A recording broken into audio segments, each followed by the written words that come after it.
For our June edition of Eye on the Arts, we feature Lazer Lloyd, a blues artist who makes the familiar form his own. In an intimate performance and interview, he shares his faith in the universal power of music. In celebration of Indiana's Bison-Tennial, Porter County draws on its community partnerships and the talents of Oppurtunity Enterprises to shed some light on their history. Finally, Tony Klassen's craftsmanship is undeniable when you see and hear the quality of instruments he has to offer. His detailed recreations of vintage guitars appeal to players and collectors alike. Join us for another edition of Eye on the Arts. Eye on the Arts is made possible in part by South Shore Arts, the Indiana Arts Commission, and the National Endowment for the Arts, a federal agency. Keep your eyes peeled for colorful new wildlife around Porter County. 8 life-size bison will dot the county's landscape as part of Indiana's Bison-Tennial celebration. The bison is a result of public partnerships, including input from citizens regarding historical icons, sponsorship by Prompt Ambulance Service, and designs by local artists. The painting on this bison is the work of the clients of Oppurtunity Enterprises. Their talents bring to life a colorful expression of the county's history, a responsibility they take great pride in. With the Bison-Tennial coming up for the state of Indiana, we were reached out to by our Indiana Association for United Ways to represent a bison locally. We felt it was natural to reach out to some of our local agency partners. So we reached out and thought Oppurtunity Enterprises would be a great fit because their clients already do a lot of artwork. We service developmentally disabled adults. Other than what they do on a daily basis where they do the jobs, in our workshop, this gives them a chance to be exposed to other avenues. People feel intimidated because they can't do photographic representations of something. And so art teachers try to dispel that feeling. We try and show people what kind of experiences can help them with the works that they're creating. And we're not looking for an exact representation, we're looking for their expression. A lot of our people have never really tried to do something like a painting or, even drawing something on their own. I think it can be very intimidating. We have some people who are very talented and others who are at a lower level of functioning and they could be sitting in the same group. Our higher level clients tend to encourage the people to try. I think it's really good to have them in the group together to help each other work things out. You learn from the other people and you learn to see things from a different perspective, and I think that that's always really important. We've been explaining that this will be in several different locations. People will be able to see it throughout the year, and that's really fun and exciting to them that they're part of that.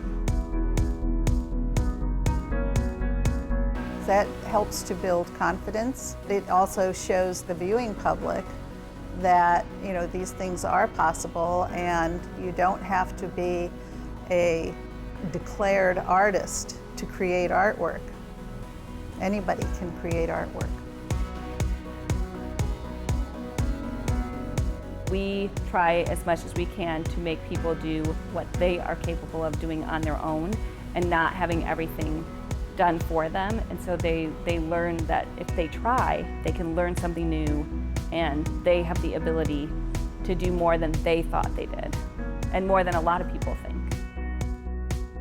They love seeing their art displayed, and I know that the clients, when they see their art here and it's going to be displayed downtown, it's going to just make them feel terrific. I'll speak for myself. I'm an artist. It's intimidating for me to present what I've done to someone. And so I think it's exceptionally intimidating at times for our clients because I think that they probably have a little more fear of judgment than most of us do. And so to have an encouraging and open environment is the best possible thing we could have, because I think they face that enough in their normal lives. Here it feels more safe, and so they're able to be more creative. There's a lot of excitement when they do something and it succeeds, and just a lot of pride. I think in some cases it's more than what they thought they were even capable of. The Bison featured in this segment will be traveling throughout the county. Visit porterbison.com for locations and events associated with all 8 of the Porter County Bison. Visit Oppurtunity Enterprises online for more information on how to get involved and support their mission.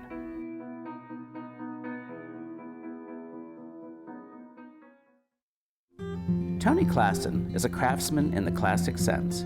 His attention to detail is reflected in the visual and sonic beauty of the instruments he creates. Inspired by vintage guitars from the 1930s, he's carved a niche for himself by catering to collectors and players alike.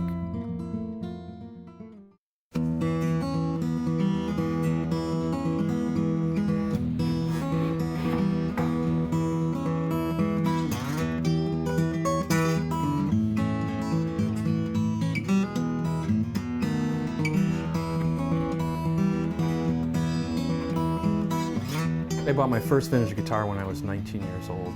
That was when I started to learn how to play. It was nice to have a cool guitar to learn how to play on, and I think that's what really drew me to the vintage thing. My background is graphic design, that's what I went to college for, but I dabbled in learning how to repair guitars while I was a graphic designer. Had a shop here at my house.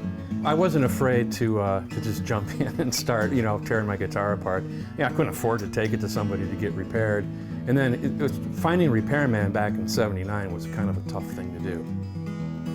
I do vintage reproductions. My favorite years are 1930 to like 1934. Those were what they call the golden years in guitar making. And I've sought out the odd ones. So these are guitars that in the vintage market, there's maybe only a handful that exist. Some of them will cost upwards of $40,000 or more. If you've got a $40,000 guitar, you don't want to take it to a gig. Also, they can be a little finicky. Different temperature changes and things, they might cause some problems. And a lot of vintage collectors just buy these vintage guitars just to keep. They don't even play them.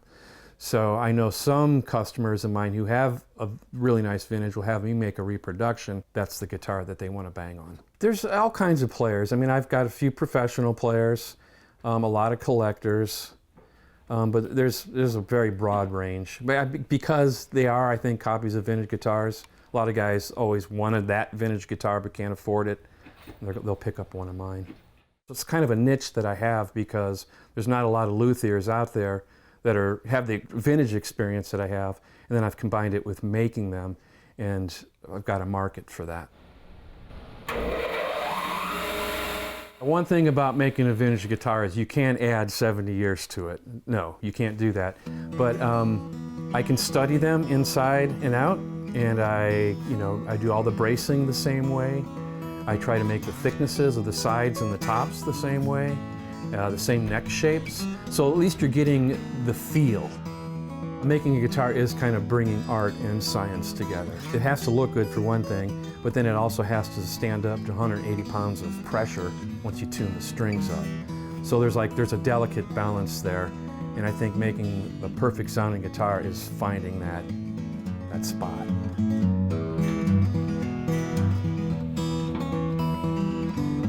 A lot of times I hear, it's the best sounding guitar, or the intonation up and down the neck's the best.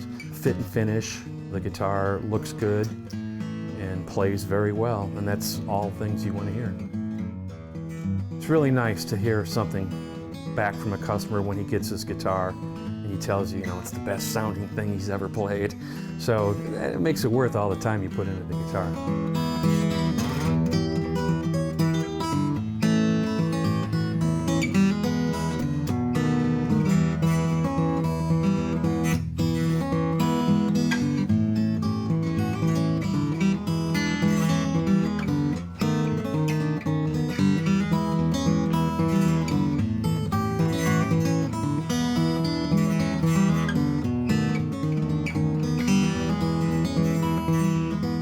The guitar that's going to roll out of the shop here next is a reproduction of a Larson Brothers Prairie State Super Jumbo.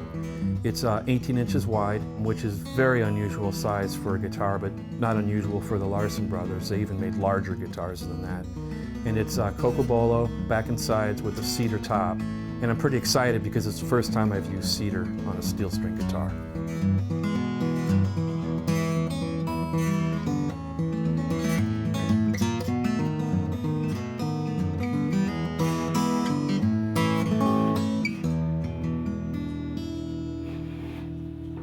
I've been self-employed for 23 years, so I've been working alone. And I think the guitar making thing, working alone doing the guitar thing, for one thing, I have control over everything. I mean, I've thought about bringing in an apprentice, but then the guitar doesn't come out of this shop being built just by me. So being alone also helps me just focus, and I just kind of like be one with the guitar. It gives me a lot of freedom. I don't work 9 to 5. I do work 7 days a week in here most of the time. But you know, I may put in an 8-hour day, I may put in a 4-hour day. It's a total freedom. And if you can like feel that way, I think it translates to the guitar and has a lot to do with why the guitar sounds like it does. Oh, the satisfaction is tremendous, being your own boss and having your own freedom. This is my dream job.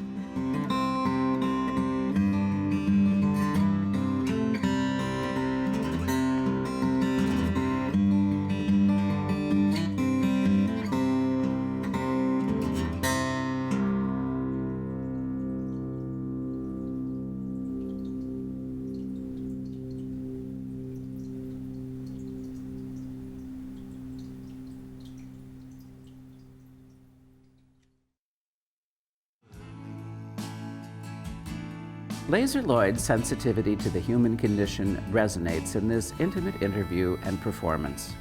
Drawing on experiences that are both personal and universal, he hopes he can connect with others by sharing his faith in the power of music. Blues came out of the slave period, you know what I'm saying? Every bad thing has its good, like the emotional thing. And so in Israel, it's like all the best things in life, they have to some reason always have to be the hardest.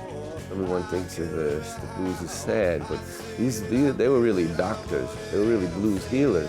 The blues master, that's what he has to do. He has to connect to people's blues. To do that, you have to be also in tune with your own blues, and you have to be sensitive to the crowd where they're holding, you know. Feel the power,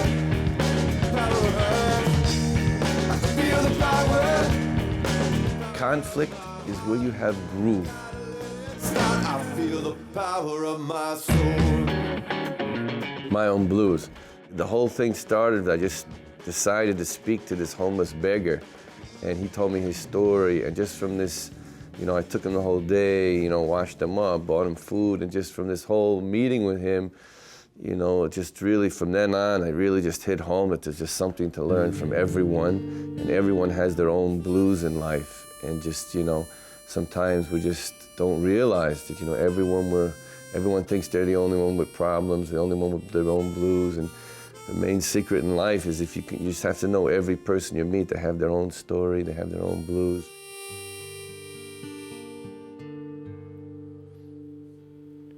Everybody's got their own story. Everybody's got their own fight. Everybody's got their own reason for living. Everybody's got their own way to die. Everybody's got their own number. And everybody's got their own shoes. And I know that everybody's got their own blues.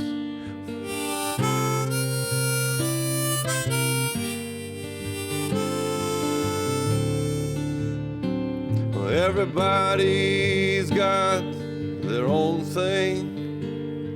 Everybody's got the right.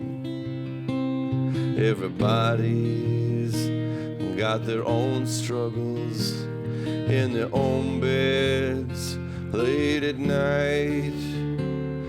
Everybody's got their own battle. Everybody's got to pay their own dues. And I know that everybody's got their own blues. Everyone who comes to see me, they hear it's the blues and they hear it's something different, but they hear the influences. I would listen to Jimi Hendrix for hours, but I would never like actually sit and learn note for notes. So I just took the basic concepts of B.B. King, Stevie Ray Vaughan, Santana. I just kind of did my own thing. For B.B. King to sing what he has singing, that sounds so real for him to do it. And there are a few good songs that everybody can sing and really connect to it. But I always felt to really sing with my full heart, I have to do something I can connect to. Everybody's got their own blood, and everybody's got their own mind. Everybody is searching for something. Everybody got something that they've got to find. Everybody's got their own fears, and everybody's got their own views. And I know, yeah, everybody's got, yes, their own blues. Oh, yeah, got their own blues. Oh, yeah, yes, I know that everybody's got, yes, I know that everybody's got, yeah, their own blues. Got their own blues.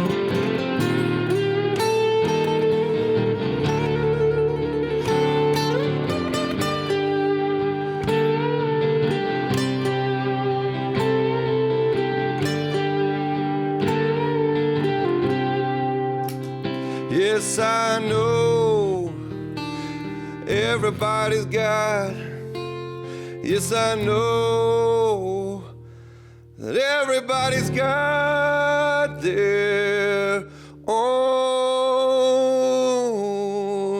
blues.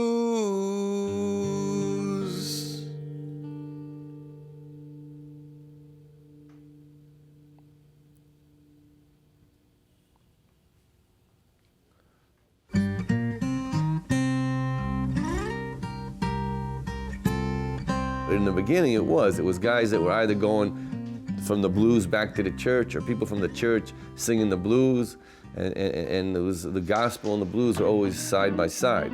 So I had that also in a lot of my songs, you know.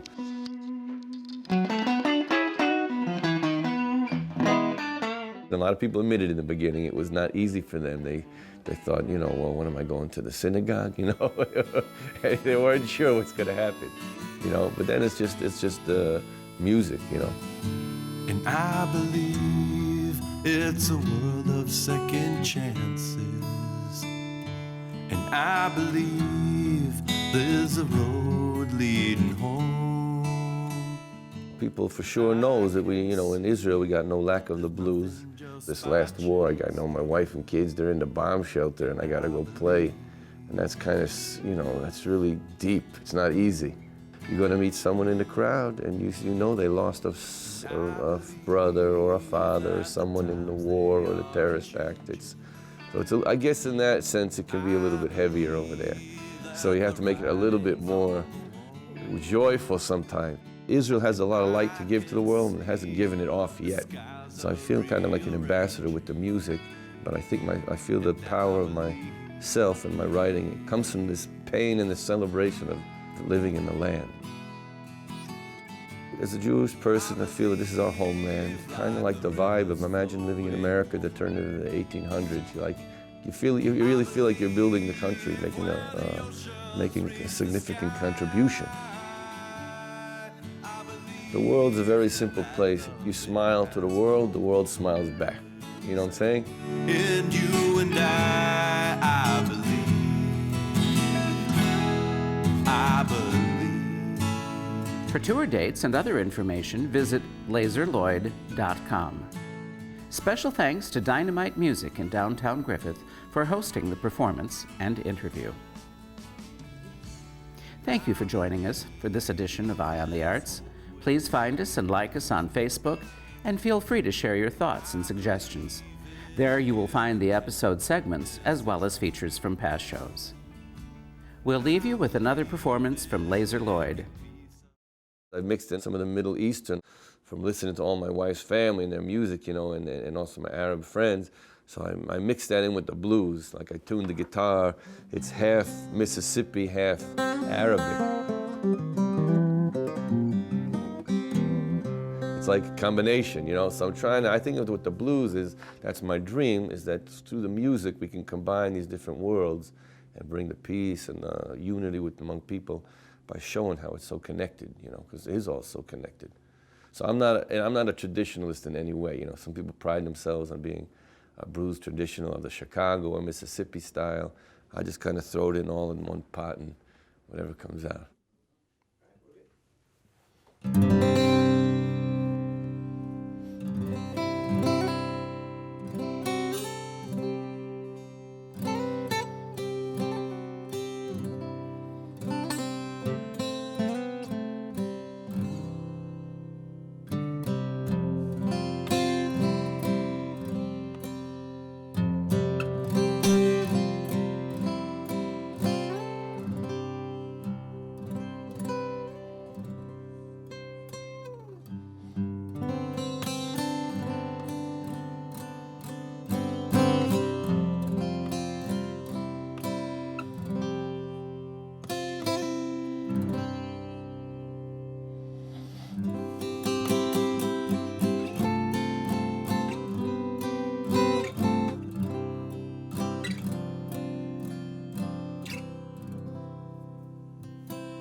Wake up in the morning, there's no time to think. Everybody chasing them imaginary things. Yeah, to keep on running around the bend. Yeah, to keep on running till the big dead end. But I'm sitting on the back porch, happy I'm serving the Lord. Well, it's a world gone crazy, it's a world gone mad. So easy to be happy, so why everybody sad? Yeah, to keep on running around the bend. Yeah, to keep on running till the big dead end. But I'm sitting on the back porch, happy I'm serving the Lord. Yes, I am.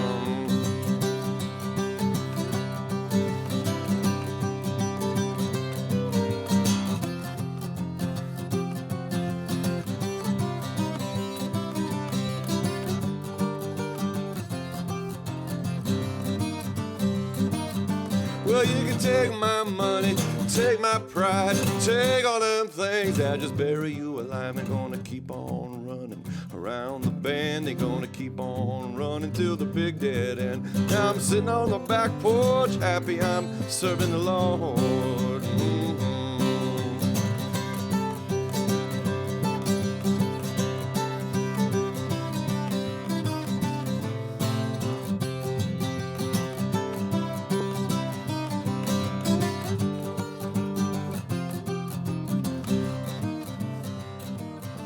One day you're born, next day you die.